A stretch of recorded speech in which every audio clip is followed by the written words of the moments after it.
somewhere on MakeShift SMP.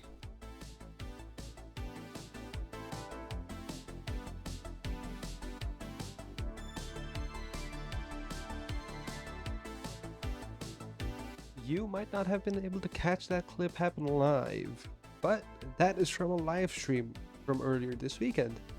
And this is MakeShift SMP. As you can probably see just by simply looking around, we not only have trains, but also chains.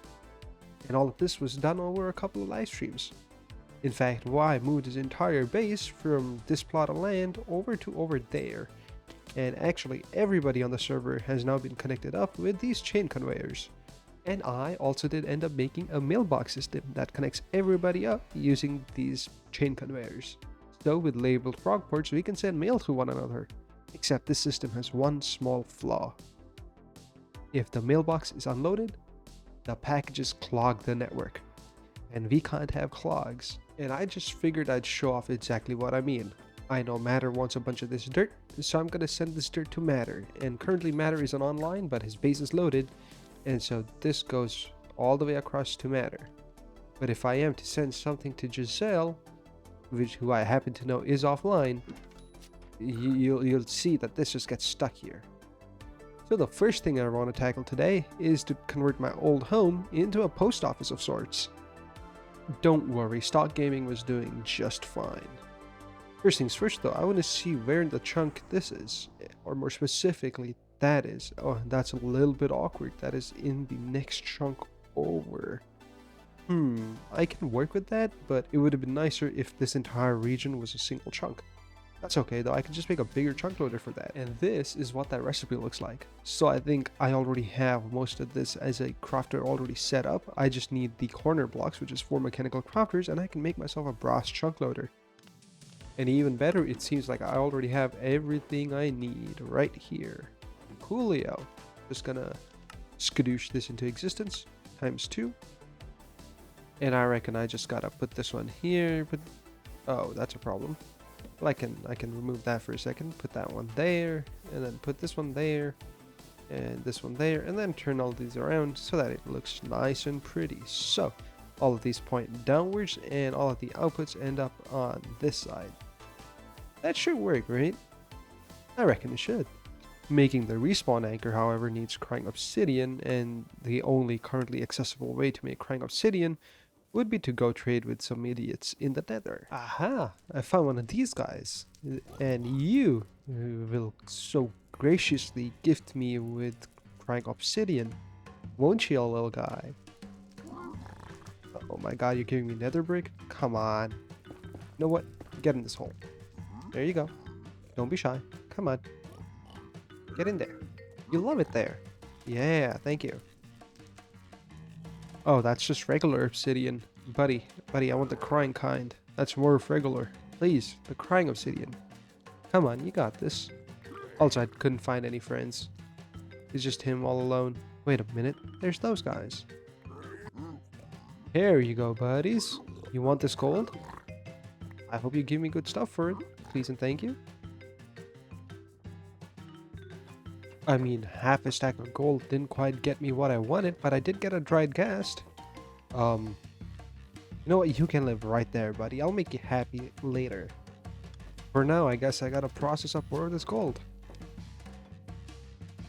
Okay, I did get this 6 obsidian, but it did end up giving me so much other crap. I actually got the pearl trade before I got the obsidian trade, which is insane. But hey, at least I got it. I almost ended up trading with Shade and having him mail me some, which I'm not sure if he did, but hey, I got it myself. Yay! All of that effort to get one part of the puzzle. There we go. The respawn anchor in the middle. Check. 3 precision mechanisms, and I happen to know Y has a machine that makes them auto-magically, so I'm just gonna borrow that one for now. And damn, I can't wait to have one of these machines for myself. But hey, in the meantime, at least I have a nice neighbor. Where's this machine? What? Hello? Hello? I'm just here to use your Are you in machine my briefly. base? Yes. Oh, okay. Oh, it's Okay. backwards now. Wait a minute. Goes this way. Wait, what's backward? your precision mechanism makers backwards.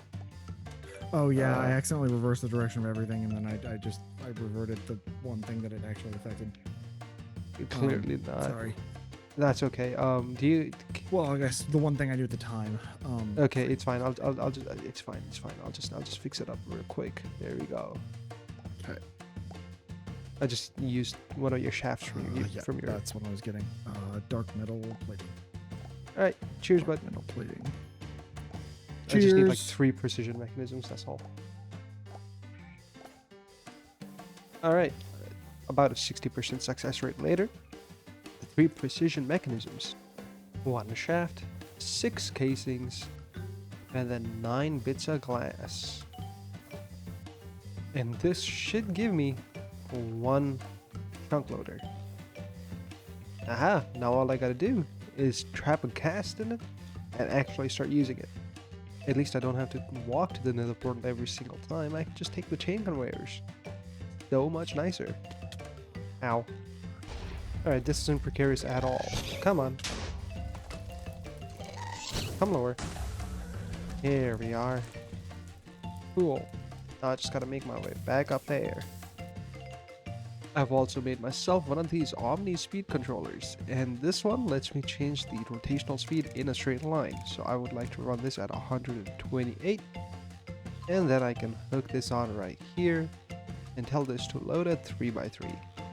And this entire area should now be loaded permanently, as long as this itself stays powered. Very cool.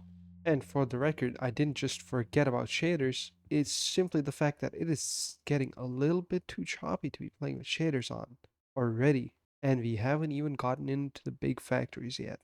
So, unfortunately, it's going to be shaders off from now on. Although I will turn them on periodically to look at pretty stuff.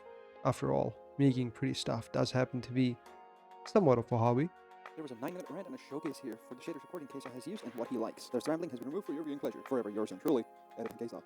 And I'm thinking a decently sized vault for all of the missing packages, or I should say the packages that don't have a house to go to, and get its very own little stock network, just so we can see whenever a package ends up in here.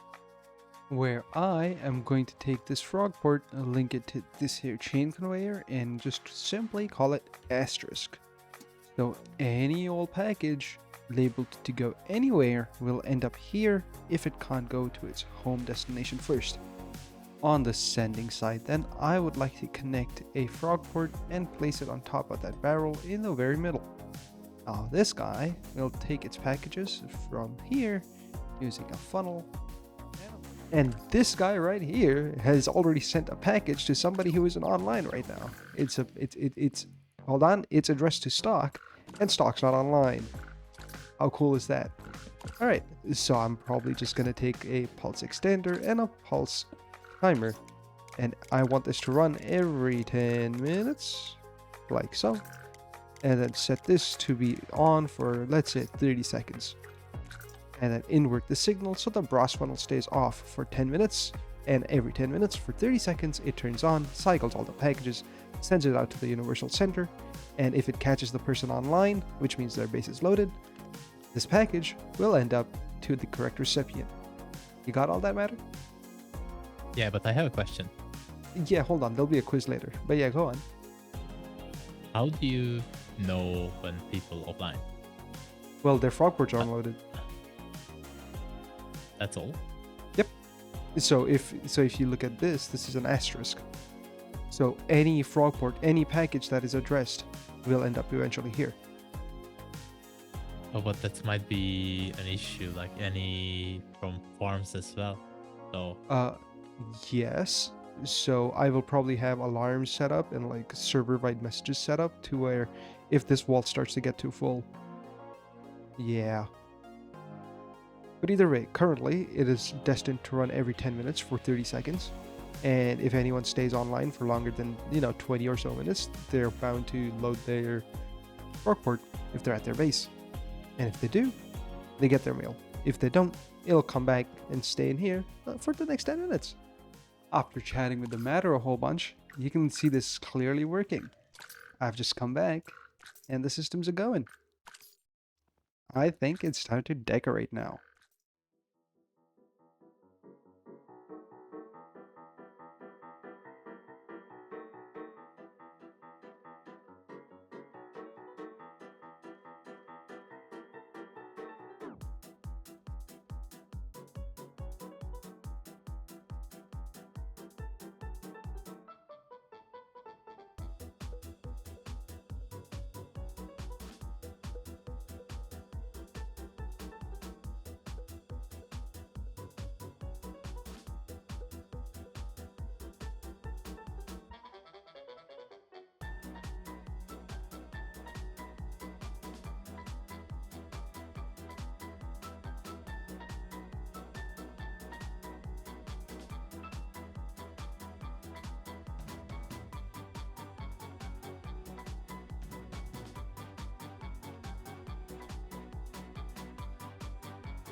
And I am definitely not disappointed.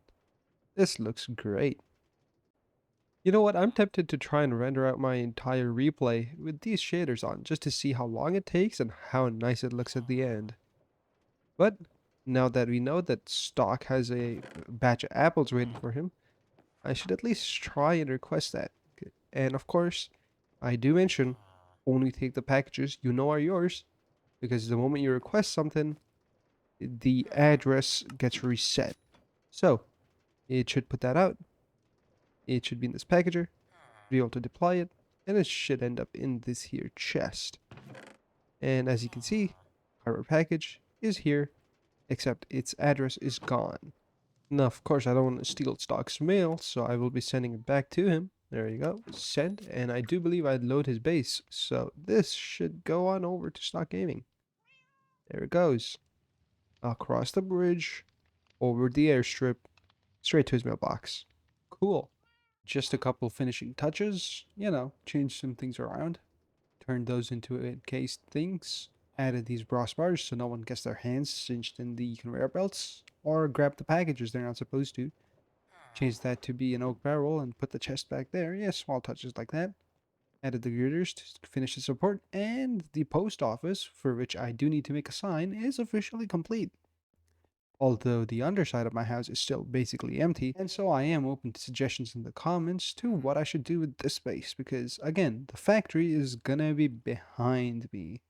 Speaking of things in the comments, please drop shader options in the comments too, because I would like some shaders that don't tank my FPS. With that side project out of the way, I think it's time for me to turn my attention towards this factory, which is begging to be populated with the machines that are currently outdoors. Well, of course, the machines need a cozy home too, right? And the first task of many happens to be giving straws to all of these blaze burners. Now I have taken out one of the blaze burners in the front to get access to all of the blaze burners on the sides, but I can always go on back and replace these as and when I need to. And yep, I did end up counting and realizing I had fewer straws than blaze burners, so I made extras. And we just right click and convert all of these. If you break them, they just turn into regular old blaze burners again. Fortunately, the straws are cheap. Next up, water for every single one, and then gearboxes to hook all of these outputs together. And just for now, this little chain conveyor up here is powering all of the pumps and all of the pipes leading the lava out from the eventual house of the hose pulley, which is in this air gap right here. And to prepare for the swap over, I have filled up an entire tank of almost 1 million lava, 250,000 lava I should say. And I'm hoping to yoink that out, put that guy up here somewhere, and then have it pump lava into these pipes, which will then propagate down, and you know, I can hopefully figure out the rest from there. And I'm afraid it's time. If you see me make multiple cuts here, that means something went drastically wrong. And I'm gonna hopefully not fall into lava by breaking the hose pulley underneath me. That would be rather on brand for me to do something like that. There we go. And I should be able to just go shrink and take off all of these things. I will now be draining the lava from that big tank over there. It's time to run upstairs. I'll cut here. Alright, we're back in place. We're back in action. Had to spin this around a couple times to get its orientation just right. But once this hits the bottom, all of the pumps should be in the correct locations and orientations to start pumping all the lava out. And I should be able to take this hand crank away and... I'm getting hungry. Can't be slacking on the job though. I have a job to do. I got this hand crank to crank. Let's go, let's go, let's go. Okay, we're at the bottom. Bottomless supply, lava's pumping out. Excellent. Alright, so that means that I should be able to yank this away. Put that there, put that back, put this back, put that back. And I would need a copper casing to enclose this much the same way that guy's enclosed. But I think I can live with that for now. Let's make sure all these have power. And oh yes they do. They're all slowly turning on. Some of these don't have it just yet, but eventually they all should. I hope. It's all getting lava, yeah? Yep, it is. Cool. Right after the pump, so I'll do the same over here. Yep, all of the shafts are spinning nice and evenly. I do notice a problem right here though. That needs to be replaced so that all of these flow properly. It'll fill this up and then fill this up and then fill this up eventually. And it does seem like it is doing that, albeit slowly. That's all fine. As long as this tank remains full, my temporary factory should not be turning off. Okay, not quite a crisis just yet, but it could really quickly turn into one. Because next I have to connect up all of the water. And after running this for a little while, it does seem like I'm gonna need 2 pipes of lava coming out here, because one just ain't cutting it. And there's some of these that don't stay fed for too long and just end up turning off, especially in the middle, because it's pumped out on both sides. Interesting. So I might just do 2 pipes. Yeah, kind of like this. And now I believe all of these should have 4,000. Yep, they're all getting a full pipe worth the lava. That one's climbing. That one's climbing. That one all the way up. All of these are all the way up. Alright, excellent. Now, for real this time. Time for water. Ooh. Ooh, is it doing it? Is it already doing it? Hold on. I had to go help Matter, so I had to put armor on. If I just do this and put this back into my... Level 9. Yep, it has enough water. It has enough heat. Yep, level 9. Level 9. Let's hook up the other side. Boop, boop. Aha. And now are the boats spinning in opposite directions? They sure are. Cool. Bring the power down into a rotational speed controller and hook it up over here. And bing bang bosh. Job's a good one. Already had their RC made and everything. And finally, oh, so much finagling later. I think it's done. It's ready. It's going. All of these are level 9 steam engines. Yep, they're all good for size as well as water. Okay, this was a nightmare and a half. Everything broke. I had 2 different rotational speed controllers merging into a single network. I would power one up, the other one would break. I would power both of them up, and then the system would break. And then cogs would break, and then shafts would break. And ay. Terrible, terrible time. But it's working now. I have relogged a couple times, and nothing seems to break so far. And I now have 2 outputs, one on top, one on the bottom. And that is the rotation speed controller that is powering it all. Second floor is going to go there, so that one's going to be under the floor. And I'm thinking of having a raised catwalk sort of situation over here. Yeah, that could be cool. And that means it's time to do up an interior. And I think it's gonna be another time lapse. Of course, first things first, I measure everything out, and then it was my plan from the very beginning to have a circular elevator that's hollow in the middle. And while I'm trying to make this, I'm focusing on the fact that I want this elevator to look flimsy. I want it to be as light looking as possible. And so I'm messing around with a bunch of girder shapes, and eventually I settle on this mess of large and small girders that makes it look like it's floating. And I was able to use scaffolding as well as table covers to do exactly that with 0 thickness. Moving swiftly onwards, I've ended up powering the entire contraption and now laying the groundwork to power all of the different modules that might end up on the bottom floor here. And of course I'm using girders for details. Did I eventually end up getting bored and just make 10 stacks of andesite casings, I guess to make a floor out of them? Maybe. Is it the best floor? Also maybe, or I guess you guys can be the judge of that in the comments. And that brings us over here, with the inklings of a floor plan laid out behind me. I think it's now time for me to plan the rest of the factory. You know, the machine bits that go inside. Because currently, all of my machines happen to be outside. And no, I didn't forget about these. Of course, this is the factory that's helping me make the factory. So it's gonna happen, guys. I promise. Next episode, it's all gonna be automated. In the meantime, folks, you should totally like and subscribe, because by the time the next episode comes around, this entire area around me is gonna be full of machines, and you'll miss it otherwise. I'll see you next time. Peace out, everybody. Right. Rapunzel, let down your hair.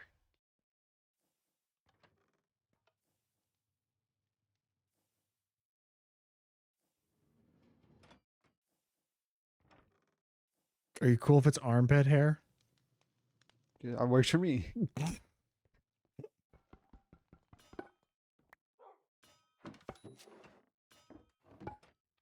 Also, I replaced your heavy core with an equally dense material.